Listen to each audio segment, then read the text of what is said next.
Hello everyone.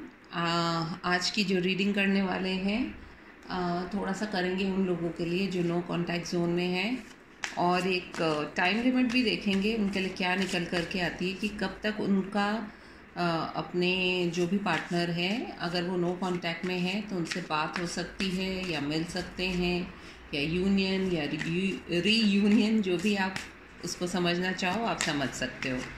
मेरी थोड़ी सी place change हुई है, इसलिए please kindly bear with me. So let us see, Osho Zen cards ले रहे हैं, देख लेते हैं उनसे हमको क्या गाइडेंस निकल करके आती है आपके रिश्ते के लिए।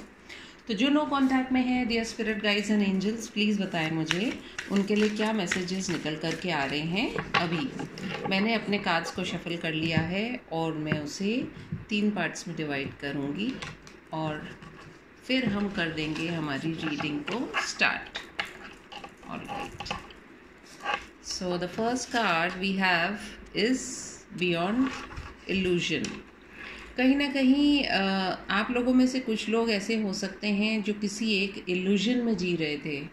कहते हैं कि आपने सोचा कुछ और था अपने पर्सन के बारे में और बातें कुछ और निकल करके आई, जैसे दिखते हैं वैसे वो थे नहीं, या वो जो वो दिखा रहे थे वो वैसे नहीं थे। दोनों ही तरीके से हो सकता है, अच्छा बुरा जो आपकी सिचुएशन हो, आपकी जिस तरह की आप रिलेशनशिप में है उसके हिसाब से देखिएगा। पॉजिटिव नेगेटिव दोनों ही हो सकते हैं, लेकिन फिर भी मैं सजेस्ट करूंगी कि हमेशा अपने आप को पॉजिटिव रखिए, क्योंकि अगर कुछ बुरा भी होना होता है तो उसमें भी कुछ हमारा भला छिपा हुआ होता है। तो कुछ लोगों के लिए तो ये है, क्योंकि देखिए कलेक्टिव रीडिंग है, इसलिए सबके लिए एक जैसे मैसेज तो आ नहीं सकते हैं, तो आप उसको उस हिसाब से ही देखने की कोशिश कीजिएगा। ऑलराइट, इसको ऐसे रख लेती हूँ मैं। पहला कार्ड था बियॉन्ड इल्यूजन। या कुछ लोगों के लिए ऐसा भी हो सकता है कि काफ़ी टाइम से आप लोग बहुत ज़्यादा इल्यूजन में रह रहे थे, बहुत ज़्यादा कहते हैं ना कि एक ऐसी दुनिया में जिसका इस दुनिया से कोई मतलब ही नहीं हो। तो जब सच्चाई का सामना होता है तो अक्सर हमें थोड़ा अच्छा नहीं लगता है। बट देख लेते हैं सेकंड कार्ड क्या निकल करके आता है। Second card we got integration. कहीं ना कहीं कुछ लोगों के लिए ऐसा भी है कि बहुत उनके जीवन में जो है एक ऐसी जर्नी पे है वो, जिसमें सब तरह के उतार चढ़ाव आपने देखे हैं। आपके रिश्ते में आपने अच्छा बुरा सब कुछ देखा है, और हो सकता है आप किसी एक स्पिरिचुअल जर्नी पे भी हो, आप लोगों में से काफ़ी लोग, क्योंकि ये कलेक्टिव रीडिंग है तो किसी एक की बात नहीं कर रही हूँ। जो मैसेज आपसे रेजोनेट करता है, आपके रिश्ते में रेजोनेट करता है, सिर्फ उसको देखिएगा, बाकी को जाने दीजिएगा। तो कुछ लोगों के साथ में ऐसा हो रहा है कि जैसे पानी की लहरें उठती हैं, कभी ऊपर कभी नीचे, ऐसा ही आपके रिश्ते में कभी अच्छा समय आया है, कभी बुरा समय आया है। कहीं ना कहीं एक बदलाव दिखाई दे रहा है, एक बैलेंस की एनर्जी में आप लोग जो हैं वो अब आने को हैं, और शायद इसीलिए आप लोग नो कांटेक्ट में हैं, क्योंकि जब नो कांटेक्ट होता है तो हम स्वयं का भी आकलन करते हैं, और जबकि अक्सर होता ये है कि हम दूसरे के बारे में ही सोचते रह जाते हैं, भाई वो मुझसे क्यों नहीं बात कर रहा, वो मेरी तरफ क्यों नहीं रिस्पॉन्स दे रही। इन सब बातों से थोड़ा सा ऊपर उठिए और थोड़ा सा अपने आप में भी कुछ सुधार लाइए। हो सकता है ना आप में कोई ऐसी कमी हो जिसकी वजह से आप बहुत कुछ अच्छा होते हुए भी अच्छा देख नहीं पा रहे हो या सोच नहीं पा रहे हो। तो कुछ लोगों के लिए ये भी एक कार्ड निकल करके आया है। नेक्स्ट कार्ड देखते हैं। We have isolation. यस, कुछ लोगों के लिए तो ये आइसोलेशन चल ही रहा है पिछले 3 महीने से, या 3 दिन से, 3 हफ्तों से। आप लोग अकेले हैं, अलग थलग पड़े हुए हैं, और बहुत ही अपने आप को कोल्ड महसूस कर रहे हैं, क्योंकि जब रिश्ते की गर्माहट नहीं होती है हमारे आसपास तो हम अक्सर अपने आप को बेहद थकावा, अकेला, दुखी, जितने भी नेगेटिव्स होती हैं उन सारी चीज़ों को महसूस करने में बहुत क्या कहते हैं उसको, तुरंत समय नहीं गवाते हैं ना, देवदास बन जाते हैं। तो कुछ लोगों के लिए तो ये कार्ड भी डेफिनेटली निकल के आया है कि आइसोलेशन में क्या आप लोगों के लिए चीज़ें निकल रही हैं। और वैसे आपको पता हो तो बर्फ़ जो होती है उसकी तासीर वैसे गर्म होती है, तो अगर भले ही सिचुएशंस नॉर्मल नहीं हो, आप नो कांटेक्ट में ना हो, लेकिन अपने आप को थोड़ा सा पॉजिटिव रखिए, यही कहा जा रहा है इस कार्ड के द्वारा। Then we have the miser. आप में से कुछ लोग जो हैं अपने आप को बहुत ही कहते हैं ना, सब कुछ होते हुए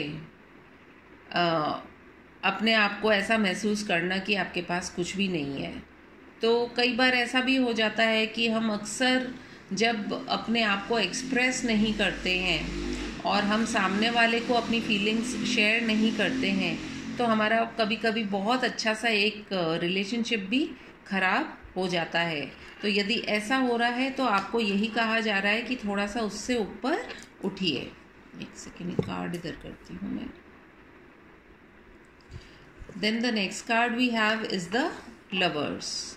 कुछ लोगों के लिए देखिए अगेन निकल के ये एनर्जी आई है। आप लोगों में से काफ़ी लोग एक स्पेशल जर्नी पे हो सकते हैं। ऐसा रिश्ता हो सकता है कि जिसके अंदर बहुत कुछ सही नहीं होते हुए भी अपने पार्टनर को सब हर रूप में एक्सेप्ट किया है। तो चाहे वो आपसे बात करें या ना करें, आप उनके इंतज़ार में ही बैठे हैं। एंड दिस इज़ समथिंग, क्योंकि होप ऐसी चीज़ होती है, उम्मीद पे तो कहते हैं ना कि दुनिया ही टिकी हुई है। तो उम्मीद रखिए और देख लेते हैं और क्या कार्ड निकल कर के आता है। कुछ लोगों के लिए एक्सपीरियंसिंग का कार्ड आया है। हो सकता है बहुत अच्छा समय देखने के बाद में आप में से कुछ लोग सडनली एक नो कांटेक्ट की सिचुएशन में आए और आपको समझ में ही नहीं आया कि ये सडनली क्या हो गया। आप जैसे देख रहे हैं इस व्यक्ति को, ये अपने शेल में घुस गया है, यानी कि सबसे कट ऑफ हो गए हैं, छुप गए हैं। आपको समझ ही नहीं आ रहा कि जो एकदम से आपकी ज़िंदगी में सब कुछ बहुत अच्छा चल रहा था, उसमें एकदम से ये बदलाव किस लिए आ गया है, क्या हो गया है। और देख लेते हैं एक और card, and we have the fool. कुछ लोगों के लिए ये जो जर्नी है ये एक उनके लिए लेसन लर्निंग है, बहुत ही बड़ा एक कहते हैं कि जीवन का एक ऐसा पड़ाव है जिसके अंदर वो बहुत कुछ सीखेंगे एंड फिर अपनी जर्नी के अंदर वो आगे बढ़ेंगे। क्योंकि यहाँ पर हम सभी जो हैं अपने जीवन में कुछ ना कुछ अनुभव करने के लिए आए हैं। अपने इस जीवन को आगे ले जाने के लिए हमें एक दूसरे की मदद की भी ज़रूरत होती है और वो सारी चीज़ें ज़रूरी हैं, लेकिन सबसे ज़्यादा ज़रूरी जो मुझे लग रहा है आप लोगों में से 90+ % लोगों के लिए हीलिंग की बहुत सख्त आवश्यकता है। आपका माइंड और जो आपका बॉडी है और आपका हार्ट, इसको बहुत हील करने की ज़रूरत है। तो कहीं ना कहीं जब हम हील खुद नहीं होते हैं तो हमारे रिश्तों में भी क्या हो जाता है, एक ठंडापन हो जाता है, एक अकेलापन हो जाता है, एक भारीपन हो जाता है। तो मुझे यही लग रहा है कि आप लोगों से यही कहा जा रहा है कि जो नो कांटेक्ट में है, कुछ की तो आंखों की पट्टी खुल जाएगी तो आपको पता चल ही जाएगा। कुछ लोगों के साथ में ये है कि आप एक ऐसी जर्नी में हैं जिसके अंदर आपको कहते हैं ना कि सफ़र पे चल तो दिया, अब उसमें चाहे खड्डे आए चाहे उसमें एक स्मूथ रोड आई, वो फेस करनी ही पड़ेगी। कुछ लोग जो हैं अपने आप को उन्होंने खुद ही ने आइसोलेट कर लिया है। कुछ लोग ऐसे हैं कि जिन्होंने एक बहुत प्यारे पर्सन को अपनी ही हरकतों की वजह से खोया है। कुछ लोग ऐसे हैं जिनको समझ में नहीं आया है कि सडनली उनके पर्सन ने उनको अपने आप से दूर क्यों कर दिया है।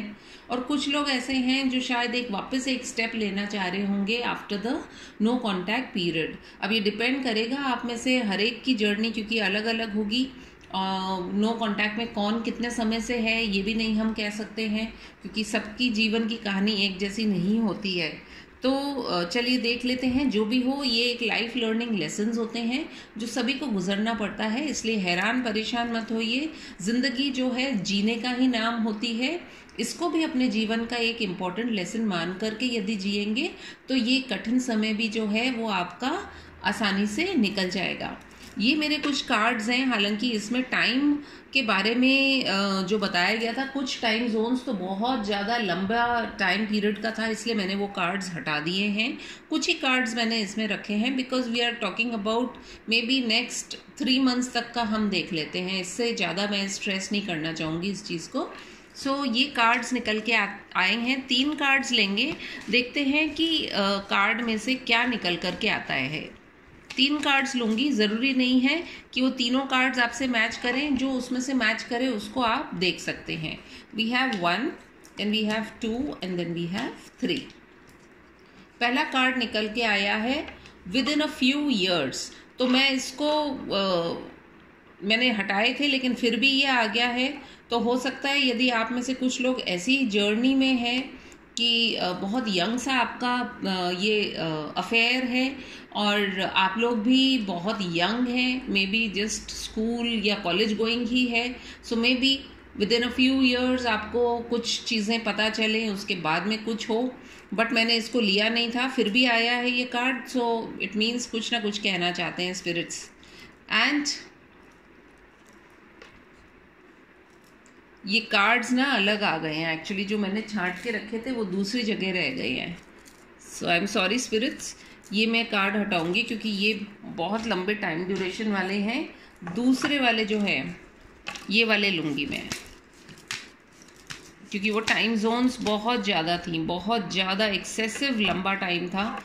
इतना लंबा टाइम तो मैं नहीं समझती हूँ कि कोई भी टैरो रीडर इतने लंबे टाइम को रीड कर सकता है, क्योंकि एनर्जीज चेंज होती रहती हैं. Okay, so we are back. This is 1, then this is 2 and this is 3. The first card that we have this year, इस ईयर के अंदर आपकी ये नो कॉन्टैक्ट वाली सिचुएशन से आप लोग बाहर आ सकते हैं. कुछ लोगों के लिए ये कार्ड निकल कर के आया है. कुछ लोगों के लिए, कुछ लकी वंस के लिए tomorrow could be a day जब आपके नो कॉन्टैक्ट जोन में से आप बाहर आए. और हो सकता है आपके पार्टनर आपको हाय, हेलो या कोई मैसेज करें या कॉल करें. और उसके अलावा देख लेते हैं, we have for some lucky ones again we have this week. तो हो सकता है इस आने वाले इसी हफ्ते के अंदर, या ये जो हफ्ता चल रहा है, जितने भी दिन बचे हैं, इसके अंदर ही आपको आपके पार्टनर की तरफ से कोई ना कोई साइन या किसी तरह का कोई ऐसा मैसेज या कोई भी जो साइन ऐसा जो आपके इस नो कॉन्टैक्ट को कॉन्टैक्ट में बदल दे. मैं भी यही चाहूँगी आप लोगों के लिए ऐसा ही हो, मेरे व्यूअर्स के लिए. और किसी को भी नहीं अच्छा लगता है एक नो कॉन्टैक्ट की सिचुएशन में रहना. तो मैं तो यही चाहूँगी कि सबको सबका प्यार मिल जाए. लेकिन क्योंकि हम इस दुनिया में आए हैं कुछ ना कुछ लेसन लर्न करने के लिए, तो वो भी हमारे लिए उतने ही ज़रूरी हो जाते हैं. बहरहाल जो भी हो, आपके लिए मैं यहाँ पर हूँ रीडिंग्स करने के लिए. रीडिंग्स को देखते रहिए और इसमें से जो भी पॉजिटिव चीज़ आपको लगती है उसको अपनाइए और जो नेगेटिव लगती है उसको जाने दीजिए. और यदि आपको रीडिंग पसंद आई हो तो please do like, comment, share, subscribe to my channel. मैं आपसे मिलूंगी फिर एक और रीडिंग में. तब तक के लिए टेक केयर, बाय बाय.